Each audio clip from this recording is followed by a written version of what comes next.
For today's video, nilinis ko nga itong tahong at tinanggalan ko nga ito ng buhok. Huwag kayong kakain ng tahong na may buhok pa. Kaya ayan, nilagyan ko na ng luya at ng luha ng dinosaur para pakuluin. At pagkatapos nga nito, nung kumulo na, ay agad ko na nga itong tinanggalan ng shell. Medyo marami nga itong tahong, kaya naman, medyo natagalan ako kaya pinas-forward ko na lang din ito. At pagkatapos ko nga tumatanggal sa shell, ay agad ko na nga itong inipon sa isang malinis na lalagyan para magsimula na tayo sa paggisa. Sinalang ko na nga dito ang kawali na may mantika at ginisa ko na nga itong luya, sibuyas, at bawang na pangontra sa aswang na naman at nalagyan natin ng butter na kasing laki ng iceberg. Iceberg?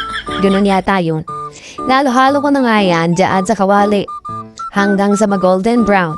Ilagyan ko na rin ito ng dugo ng Dracula para maging maganda ang kulay ng ating lulutuing creamy, spicy. Nilagay ko na rin dyan ang bell pepper, ang paprika, ang chili powder. Halo ko nga dyan at nilagay ko na nga ang tahong. Sabay ko na nilagyan at tinimplahan ko na yan ng asukal asin, betchin, nilagyan ako ng ceiling green at nilagay ko na rin itong mga cute na hipon.